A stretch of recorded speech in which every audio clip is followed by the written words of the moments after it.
Good evening, ladies and gentlemen. My name is Rick, and today I've got with me Devon, our usual host, and we're here for the Nonsense Review.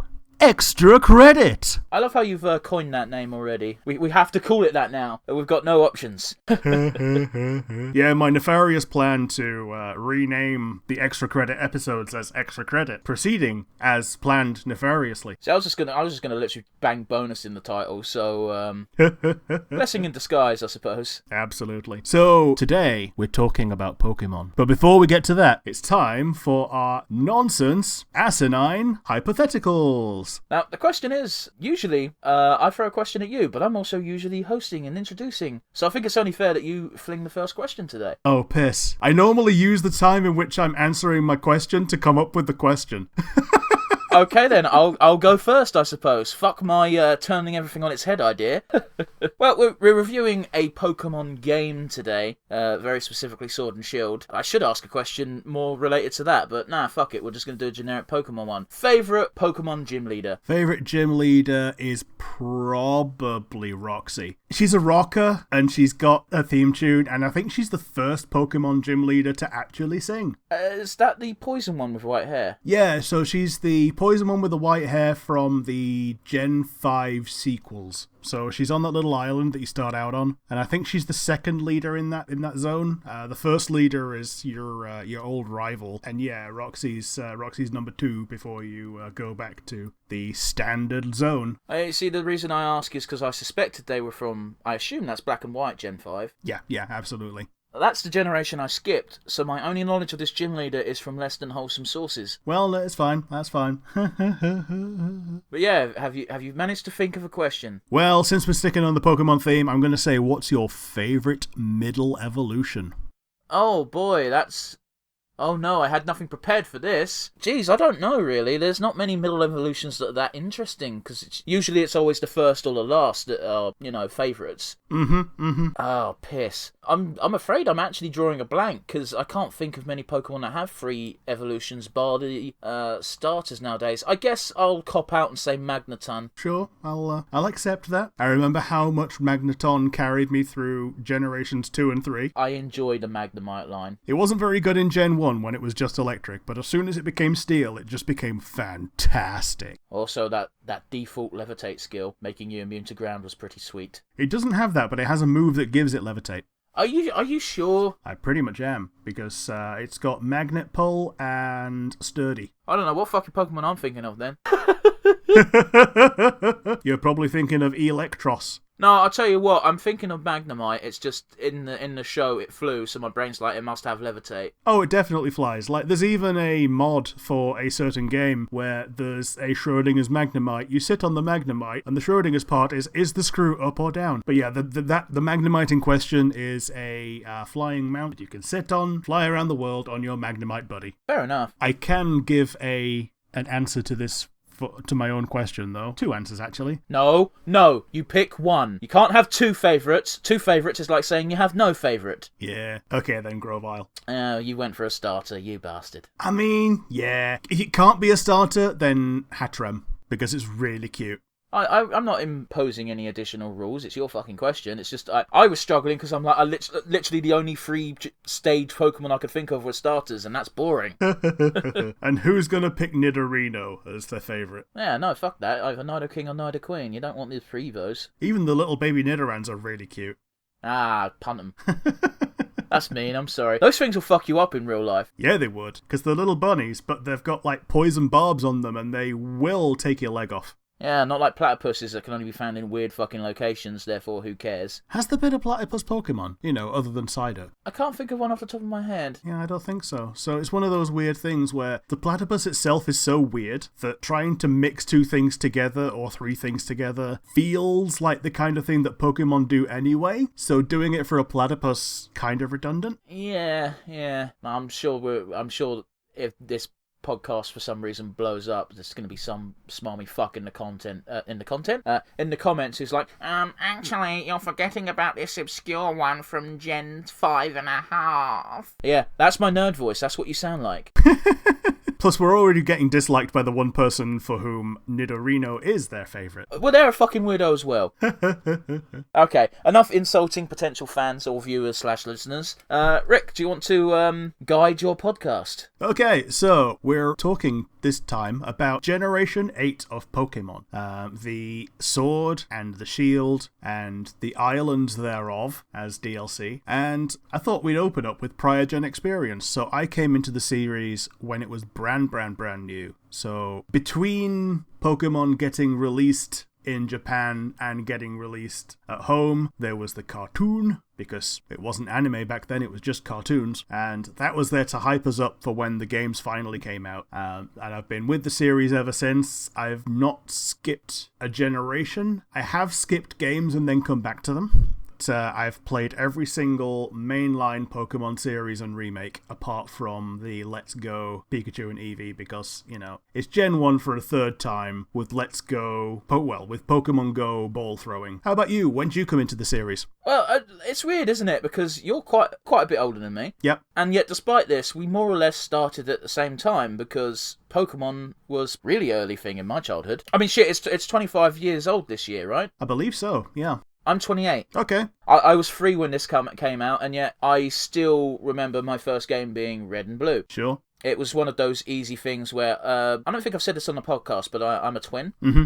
So guess what? 2 kids. Okay, you get the red one and you get the blue one. And that's how you tell them apart. We're non-identical, fucker. I know.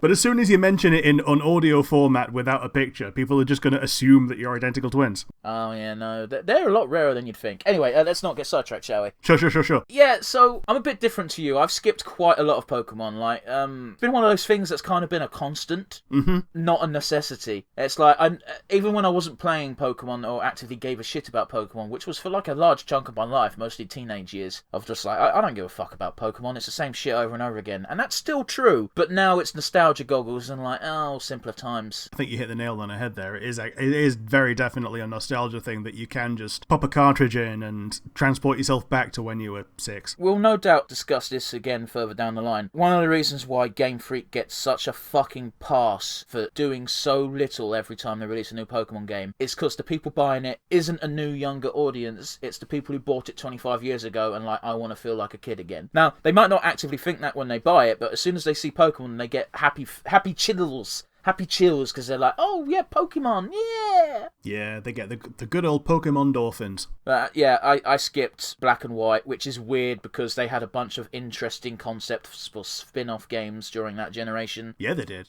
I absolutely loved the shit out of Pokemon Conquest, which was the weirdest fucking crossover ever. I've definitely said this on the podcast before. I'm a fucking nerd for Romance of the Three Kingdoms and the Sengoku Jidai period in Japan. I'm one of those type of fucking nerds. So, Nobunaga's ambition crossed over with Pokemon. That blew my mind. I had to try it. So I stole it and emulated it like a thief. That game was surprisingly fun. Very, very simple because guess what? They're not going to do conquest level gameplay for a Pokemon game. But yeah, I feel like I got sidetracked a little bit, so I'll throw it back to you. That's more or less my experience with Pokemon before 8. But yeah, so we start with the actual game itself, and what else do you start the game with other than picking your character and picking your starter? Well, also picking the version as well. So we had opposite versions. I think that was informed partially by the fact that I bought it on day 0, and you bought it pretty much when the DLC was announced, I think. Sort of. Like, it wasn't an informed decision. I bought it because our other 2 friends decided to go in on it, and I just woke up one day and everyone was talking about it, and I was like, oh, well, I'm not getting left out. Because a lot of the people in our friend circle had boycotted this Pokemon generation for XYZ reason, and I just drew a line under it and went, okay, you're allowed to not have fun. I wasn't pre-ordering it, but I was essentially writing off that amount of money already. Well, it's one of those things where I think you and I share the same viewpoint as far as pre-orders are concerned anyway. Mm-hmm.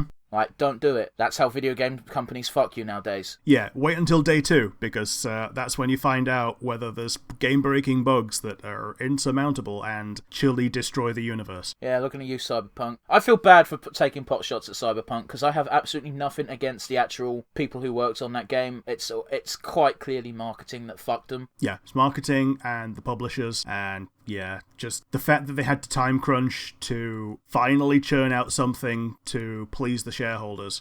Well, CD Projekt has been one of those weird companies that has always taken a weird sense of pride in how much they crunch their workers. Yeah, but also they very openly say, I would rather you pirate the game, be able to play it, and then buy it when you're able, than not be able to play the game at all, because we're more proud of the game than interested in a bottom line today when we can make a fan for life. I don't think that forgives treating your workers like crap. I was doing the thing where I was shaking my head with a marketable expression on my face. Yeah, let's move on from CD Projekt. They don't need our shit flung at them. Let's fling our shit at Game Freak. So yeah, I picked Sword, you picked Shield. I picked Moira, you picked whatever the guy's name is. I call him Jock. Moira and Jock. I don't even know if her name is Moira. I think just the internet has called her Moira because that's a Scottish name, and apparently the way that the map is set up, you start in Space Scotland. Can we rewind for 2 seconds? Isn't her name Gloria? It might be Gloria. It seems like fan art of the generic player character for the female. It seems to always get colloquially termed as Gloria. Or at least that's where my unsavoury tastes have led me to believe. I think you are correct. I think I'm just conflating it with Scottish Twitter. Fair enough. So, Gloria was my playable character, and I picked Score Bunny because I'm an absolute simp for bunnies. This part's going to be a bit dull because I also picked Score Bunny for very different reasons, and that's because I thought all three of the starter Pokemon actually looked shit this gen, and Score Bunny was the least offensive, and clearly their fully evolved form was the most hentaiable. Although that said, recently a lot of third stage Pokemon have just been people, and you see that very much in this generation, where Inteleon has his weird people hands and is just a weird people person of being a secret agent, which is a cool design aesthetic, but for something that's meant to be an animal, it's a little bit creepy. Something, they stole it from Gex. You've got the Super Saiyan 3 Donkey Kong. The correct term is Donkey Kong. Oh, yeah. It's Anne like Donkey Kong. And when you Mega Evolve him later on, he just gets more drums. Well, he goes from Lars Ulrich to Neil Peart. Yeah, fair enough. Oh, that's a reference no one's going to give a fuck about. Oh. Because I forgot to talk about the Mega Evolution for the Secret Agent. Yeah, he gets a sniper tower, which is actually a really cool way to not actually make your guy bigger, but just to give him a thing that makes them take up more space. I really don't like the design for that one. I think it's cool that it's a sniper tower made out of water because he's a water type. It's an interesting visual, but when you actually look at it in a G-Max battle, it looks fucking silly. And then the bunny turns into Lahal because he rides his entire fireball made out of football. Rick, I know you want to do the laugh. Imagine Rita Repulsa. Oh, you're not doing the laugh. Is your throat too fucked up? I just had a pot noodle before we started, and I have pot noodle coating. Okay, let's move on before this podcast gets gross. Okay, so this is the first time they've moved to a fully roaming 3D environment. So they've had semi-3D games before where it's been modeled in 3D, but you've still been held to the isometric grid. But this is the first time you've been able to, mostly in the wild area, move your camera around and stuff like that. So part of what they tried to do was upgrade everything to current gen when they said they tried to do that with a previous gen. And let's be honest, if you have certain things like an emulator and certain things like turning off the big old thick old lines that the Gen 7 art style stuck around everything and turning on things like anti-aliasing, you actually get a very nice, crisp and good looking experience. It seems like they could have gotten away with just doing that for this, but the reason they didn't was because of Gigantamax and Dynamax, because when you blow something up to 500 times its normal size, any flaw is just amplified. I mean, sure, I can't really talk on the technical side of things, so keeping quiet. I've had this discussion with Rick a few times outside of the podcast, and it's going to come up later on when we talk about new projects that Game Freak is currently working on. Spoiler. But one of my things with Pokemon has always been, I don't care what it looks like. I just don't care. Does it play like Pokemon? Great, I'm satisfied. Now, that being said, you bringing up the wild area, I enjoy moving around in, so I guess I'm kind of hypocritical from a certain point of view, because if more games which were like the wild area as far as roaming is concerned, yeah, I'm all for that, but at the end of the day it can be 2D and I'm not going to give a fuck. True. You can't talk about the advances that they made without talking about things that they stepped back on, the thing that they call Dexit. Can I take over here for a second? Sure. Because the one thing I absolutely want to outline here is no one would have cared about this being a thing before the game came out. They said, well, not even before the game came out. Back when the previous game came out, they added so few new Pokemon, and people were like, why the fuck is there so few new additions? And the answer we got was, us at Game Freak have decided to take the step to completely change all of our Pokemon models to 3D, which means going forward, we won't have to, well, basically do more work to make more Pokemon 3D, which means... Yeah. If this statement was correct and true at the time, they wouldn't have needed to cut Pokemon because they already would have had them in with their 3D models. Yeah, that was Gen 6, I believe. That was the first time they went to actual 3D models. And there was only like 30-odd actual new Pokemon in that generation. It was silly. It is silly because none of those are starters. At least 2 of them are legendaries. There was a grand total of 1 fully evolved fire type that wasn't your starter. Well, that's just... It's lame. And now, that's coming from 2 people who have played since Pokemon 1 generation run, and I know like it's weird defending this sort of condemning this sort of thing, even because a lot of people who play from the start are like, fuck new Pokemon, give us the old shit. I don't care about having Tentacool for the 9th time. Or Zubat. And then they got rid of Zubat and gave us Woobat, and it's like, oh, it's just Zubat, but fluffy. Yeah. So the weird thing about Zubat is Crobat is cool, but running into Zubat all the goddamn time is bothersome, to say the least. I wish that to get a Crobat, you didn't have to max friendship with your Zubat, with your Golbat. Yeah. Oh, dude, speaking of Pokemon designs, I remember... this is going to be super nerd talk, I apologise in advance. I remember when I was in Games Workshop, there was a mutual friend... Well, sorry, he wasn't a mutual friend. He was a mutual friend of me and the person who were visiting at the time, not you don't fucking know him. Where we were talking about Pokemon for some reason, and I'd straight up said, yeah, but look, it's literally a fucking bin bag with eyes. And he immediately said, yeah, but look at Generations Pokemon. And I just went, oh, yeah, there's some shit in there as well. But at least that shit came out when I was a kid, and I was a stupid idiot and didn't know what was good. Like Voltorb and Grimer. Yeah. Voltorb and Grimer were literally the examples he used. Yeah, and then you evolve them. Grimer gets bigger, and Voltorb turns upside down. Dude, I like Muck because of his one episode they made him shine with. Man, Muck was really lovable in the show because of how touchy-feely he was with Professor Oak. Oh, it's a good thing it was Professor Oak and not Delia. Oh, yes. Oh, we've seen enough hentai to know where this is going. Yeah, most of which implies that Professor Oak was taking out his frustrations. Dude, I think there's a common joke of sort of thinking Misty's hot when you're a kid leads to crippling hentai addiction. But I think Delilah Ketchum was the first time where, like, I didn't know what the word MILF was, but that's what I thought. Basically, if you've got a weird fetish and you watched Pokemon as a child, there is probably an episode of Pokemon where, oh, that's probably what awakened that. Not that liking MILFs is particularly weird, but hey, let's move on before I get creepy. Oh, speaking of creepy... This will be good. They edited the Pokemon manga in the West to make Misty wear more clothes. I can kind of understand it because she's like, meant to be 13 or something? Yeah, I think she's like 13, 14. Which is nothing in Japan, but in every Western country, like 16 is the minimum. Which is why I say, like, if you think Misty's kind of hot as a child, because if you think Misty's kind of hot as an adult, oh boy, you need to go somewhere. Yep.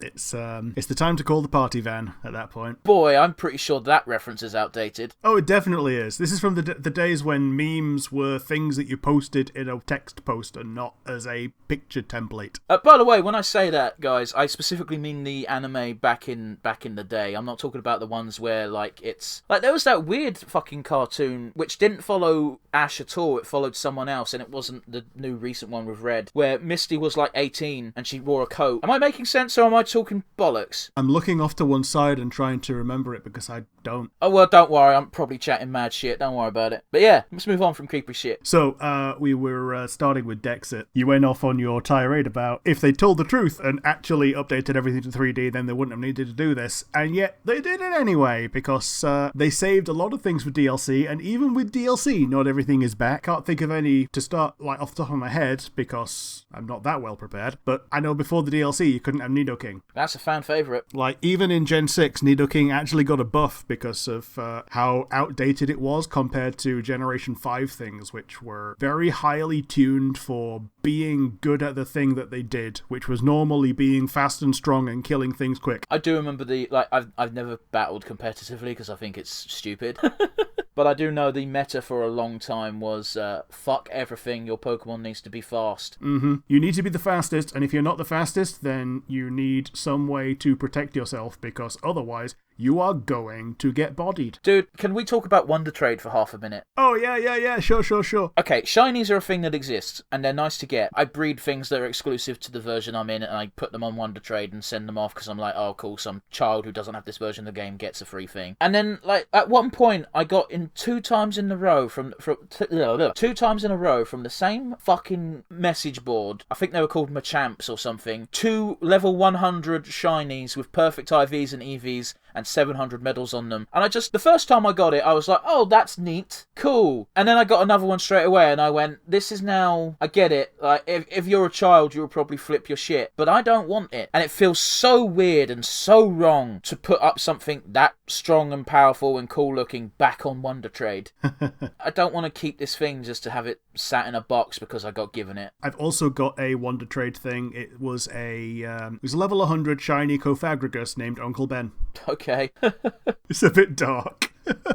On the plus side, Cofagrigus was one of the more difficult ones to get in the original run-up to 400 Pokédex. Okay. Because he had to specifically get a non-Galarian Yamask. That wasn't that difficult. No, you just had to know that you had to do it and know where to go to do so, and then do so. It's the same with Meowth, because there was you had to get a old school Meowth and evolve that, as well as the new Meowth and the new Berserker. I like the pun, but it's shit. It is.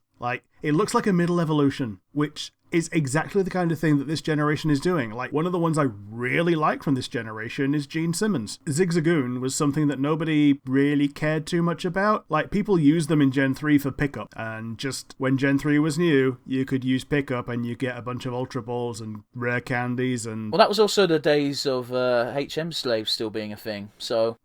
Which, thank fuck, they got rid of that 2 generations ago. Yeah, and Linoon could use... Between Linoon and Gyarados, because apparently it's called Gyarados apparently, but when I was a kid it looks like Gyarados, and that's how I learnt how to say it. Because I'm a kid at heart still. Between those two you could have all the HMs essentially, apart from I think Fly. They knew what they were doing with the new Rattatas, because I remember Bidoof was quite legendary for its HM slave ability. And also the fact that it was pretty much the only Pokemon that showed up that was new on the first 3 routes in Diamond and Pearl. God, I fucking hate Bidoof. I want to punch it in its fucking face. No Pokemon were harmed in the filming of this episode. Yeah, because they're not real. Nobody knows this. But on the chance, Bidoof was called Derp. Yeah, I can see it. Yeah, it was the comics were a wild Derp appeared, and then you'd get rid of the Derp, and then it would be copy and pasted over and over and over again. A wild Derp appeared in the same panel. I just described a comic. Yep, you did. I explained the joke, which is the one way to kill a joke. Okay, the joke about Derp is now officially dead. Cool, let's move on. So, Dexit, I think they gave us a decent mix of Pokemon. I think at its core, the experience within the game was generally good from a variety standpoint, because I don't think I ever felt like I was missing a specific role in my party. See, I had almost the exact opposite experience of you, because I couldn't choose a 6-man team in the base game because everything was not a Pokemon I cared for. Because I don't battle competitively, and I fucking never will because I think it's silly, I just pick up the Pokemon I like and I make a team out of that. My first 3 Pokemon were new ones because I was like, well, there's no old ones I like, so I might as well try the new shit. I really like Boltund. I remember using that in the raid battles and doing really well with it. But yeah, similarly, I think everyone's picked up a bunch of some of the new early game stuff and has done generally well with at least some of them. For me, it was when I got to the wild area and was able to do a little bit of exploration, get a couple of semi-unique things from older generations, and things that were not super rare but difficult to get in older generations, like ghost types, being available really early on is actually, it makes me feel like I'm winning. I get you. It's also one of the benefits of the weather system, because you get to the wild area before you do any gyms, which was a great decision, because that means most people are going to have a different setup by the time they get to the first first gym battle. In theory, of course, there's people who like power game and like will reset their Switch until they've got a day with weather and hunt the perfect whatever the fuck, but we don't talk about those people. They're crazy. Well, I can't really talk. We've got a mutual friend who fucking, when they get given free Pokemon via the game, they keep resetting so they get the nature they want. Yeah, which is even more redundant now that you've actually got mints that can set the nature to whatever you need it to be. But then you have to spend bottle caps. Or just do the DLC and pick them up off the floor. Yeah, well, they've not done the DLC. They unlocked the fucking cave and that was it. Oh, I hope he doesn't listen to this because this sounds like we're having a go at him, and we kind of are. Nah. As a party, we did really well in the caves. He didn't. He fucking hates the caves. Okay, I know he hates the caves, but he hated the cave. He decided that he hated the caves when we had an incomplete party and we had an NPC fucking everything up. So the map itself is shaped like Britain, and you start in the south of the map because it's flipped on its head is Space Scotland. I believe the wild area is essentially the north of England, which is like the centre of mass of Great Britain. Yeah, and it's fucked. Yeah. As someone who lives there, I can tell you it very definitely is. Don't worry, the south is fucked, but it's fucked for different reasons. Yeah. You're fucked because you ain't got jobs. We're fucked because we've got jobs but can't afford shit. Yeah. Oh, god damn it. Oh, should we just change the podcast to us ragging on Britain for another half hour? But yeah, that really segues into how unmemorable are some of the things in this game. I can't tell you a single city's name. Oh, no, wait, I tell a lie. I remember Windon because it's named after London and it's big and special and the place you're working towards the whole game. And I remember Spikemuth because that's where my favourite gym leader from this generation is. Well, is she a gym leader though? No, I'm talking about the big brother because he's such a dude. Oh, I've seen some really cute fan art of him when he was a trainer doing the journey on his own. Yeah. Like, when he gives you his pro card, it's him from when he was doing the adventure, and you just get the vibes of, oh, you're adorable, and these people who do these fan comics rolled with that. He's such a wholesome friend, and he very definitely has your back because he doesn't stand for everything that the establishment stands for. He stands for rebellion. He stands for family.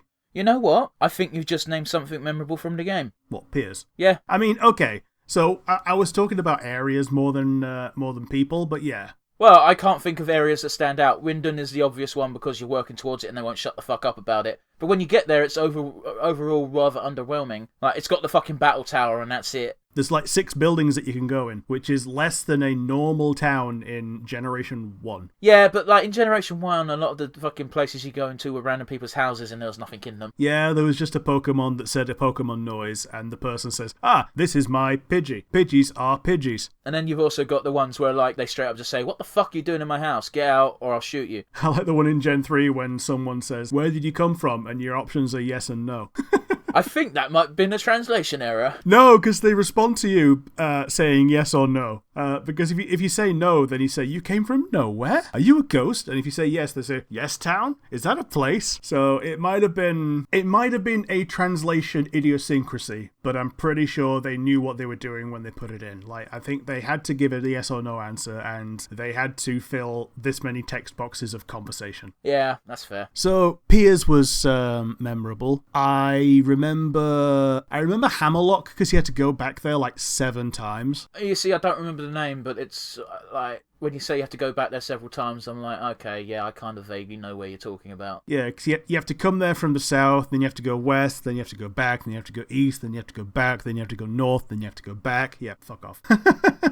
It's not the most well-designed map, but, it's a Pokemon map at the end of the day. It's not the first time they've done that sort of bullshit. Yeah, but by the same token, Generation 1, the thing that you essentially go back to more than once is the central town of Saffron City. And the way that you avoid going there to begin with is that it's closed. So you have to go underneath Saffron City with tunnels. And finally, when you get to the last place of the 4 that you go to, you can get a drink and you give it to one of the guards and he splits it with the other guards. And then you can just go in. Yeah, but that's convoluted bullshit. Yeah, the weird thing is that apparently Saffron City was not meant to be exactly the next thing that you do after you get to the 4th gym town. So they gave it like the 7th gym. Sorry, they gave it like the 6th gym leader because the 7th one was Blaine. You were meant to go down south to Fuchsia City, but that's all the way elsewhere. Why wouldn't I go to the one that's right here and the one that's right next to the Hitmonchan dojo? You're saying all this, and all I can think of is shit. I think it might have actually been Diamond and Pearl, where where after you do the 4th gym... Wait, no, they do pretty much the same thing you're describing. The reason it's getting a bit fucky is the one that comes after the one with Giratina. They change it so you can do them in whatever fucking order you want. But in the original base 2 games, you go to the Ghost Gym, and they're like, you haven't got enough gym badges for this. Yeah. So you have to go back there when you got enough badges. So the 2 paths out of the town go to 2 different towns, and you can do those 2 gyms in whichever order you like. Gen 3 did something similar, but different, where the very first town that you get to is the gym where your dad is now the gym leader. And it was the first game to have a dad. Yeah. I think it was the only one still. Norman. Yeah, Norman, the normal gym leader. Fucking slacking that was built to, hype the fuck up and then ended up being a bit shit, to be honest. 2 Slakings. Like, see, it's been a while, man. I loved that game when it came out, but, I can't remember shit all. Let's be honest. It was hyped up. We had Blazikens. Ah, that is actually the most hentaiable Pokemon. No. Oh, yeah, but it's from the same generation as Gardevoir, so I can't even say that, can I? I know, right? Like, honestly, I was going around in that generation just picking things up. I didn't even know Ralts existed until we got forced into the catching tutorial. Yeah, with Wally, wasn't it? Yeah, with Wally. I'm like, oh shit, this shows up here. Cool, I'm gonna get it. And then it turned out to be just Abra version 2. I'm like, oh, okay. I guess we'll train it up like a Magikarp and wait until it gets a move. And then it got a move really early on. And then it was like, oh, okay, it's pretty cool. At least it wasn't actually Abra. Like, one thing I wish they'd scrap it these days, where we've still got the evolution condition of trade the Pokemon. Yeah. If you don't have a friend who also plays Pokemon, those Pokemon are now unobtainable for you because you can't trust strangers. Like, at least the GTS did it right, where you could trade X for Y. Yeah, I don't know why they scrapped that. So they've moved it to Pokemon Bank. I don't like that. I don't like the fact you have to use a different piece of software to bloody do something in Pokemon. And you can't even use the one on the Switch. You've got to use the phone app version of it to go on the trade center, which is just a way for them to have it on your phone, have Pokemon be a thing that your phone does, and make you associate your phone with Pokemon just as it is in the game. Because now the Pokédex is a phone app. It just makes me hate them.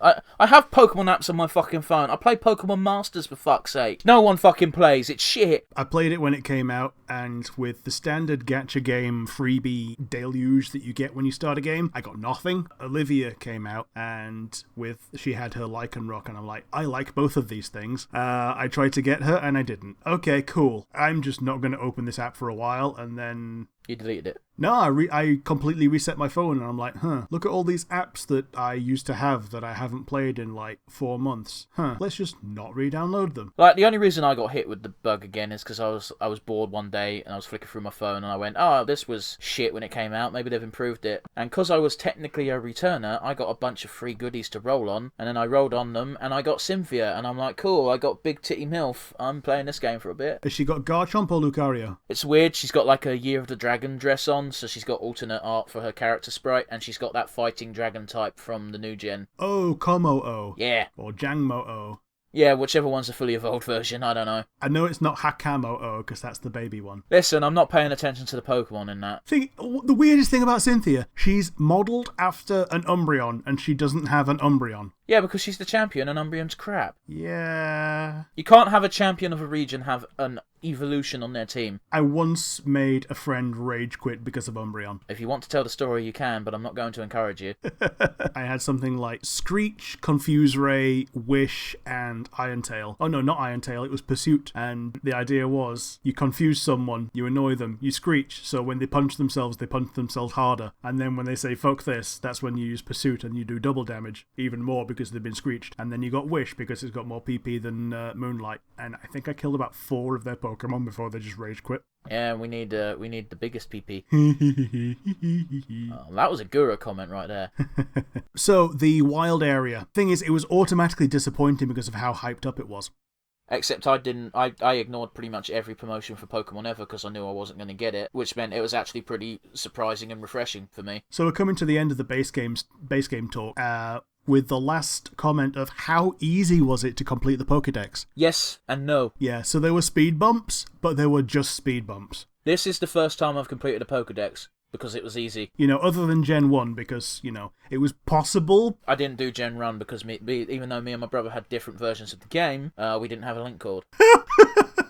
And I can just imagine neither of you wanting to be the one that sprung for it, because the other one would just use it and get the benefit out of it. Oh, we didn't have money at that age. Yeah, fair enough. My granddad had 2 twin brothers. They weren't his twins, but, you know, they were twins of each other. And they had a bike between them, and they were so petty that one of them would carry the frame and the other one would carry the wheels everywhere. Neither of them got use out of the bike. Well, that's the problem, isn't it? Because if you're both going everywhere and one of you's running a bike and one of you's walking, either the person who's walking has to run, or the person riding the bike has to ride so slowly, then what's the point in bringing the bike? Even if they were going different places, though, they'd still do that, just so the other one wouldn't get the benefit out of it. Oh, you see, my personality doesn't really allow for that level of pettiness.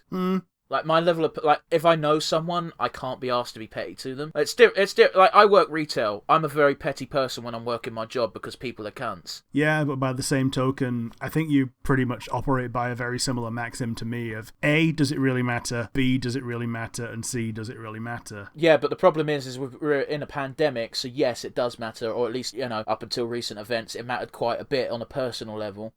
Yeah, absolutely. Fair enough. But, yeah, let's not dwell. So, yeah, the Pokédex was it's the first time either of us have completed a Pokédex within the release cycle. And just generally the game is easy. But then we'll segue real quick to the DLC. So the maps are way better in the DLC because they're all wild areas and they're all designed around being wild areas. I like that they have a nice little self-contained story. Well, the first one.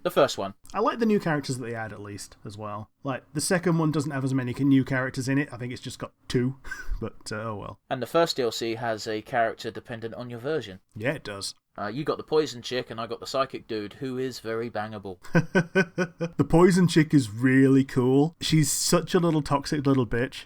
Wow. And that's part of her personality. That's the whole point. That's why she's the poison type one. Even when she's in her animated portrait, when she's challenging you, you can see that she's pressing the button on her Pokeball so hard that she's making her finger tremble with how much pressure she's putting on it. All the while, she's doing this like fake smile at you. That's an interesting detail to add, to be honest. Yeah, it's just this amount of personality that you're not expecting from something like that. And it's an attention to detail that makes me smile. Yeah, but it's weird because it's Game Freak that did it. I feel like they weren't going to as much of a time crunch with this, so because they had a little bit more time, they could put a little bit more care into it and a little bit more love. Absolute fucking horseshit. Game Freak doesn't need to do fucking crunch. Look at the finished product when it's done. Oh, they definitely don't need to crunch. If they did crunch, it doesn't fucking show. Yeah, they've got the biggest budget of any Nintendo property. They make more money than Mario. Okay, you know I mentioned during a podcast, because I don't know how long ago it's been, where I've recently been playing Digimon World Cyber Sleuth.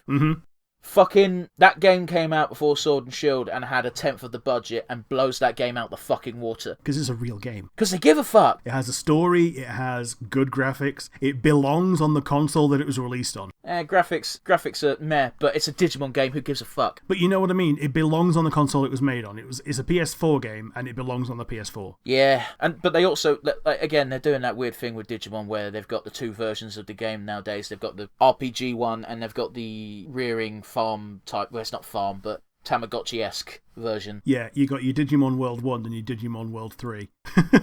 That's our timer, Rick. So I knew we'd need one. Yeah, it's fine. So we've got the returning Pokemon from earlier generations, which really helps us fill out what we were missing. It helps people fill out their old teams that they have nostalgia for. And the second DLC is more focused on legendaries, but that's by the by. But the last thing we can move on to is the future. No, this podcast is long in the tooth, and I wanted to talk about the other stuff, but I think we need to wrap it up, because, yeah. Okay, fuck the future, bye. Well, it was Rick's job to be host, and now he's buggered off, and I'm left alone, and the podcast is mine once more. I was expecting a proper outro, so now you'll have to settle for my dulcet tones. And, Rick, if you want to chime in again any time now, that would be great. Nope, I've said fuck the future and bye. Well, okay, well, thanks for listening this far, guys and gals, and next time, I'll be in charge again, so, yeah, bye.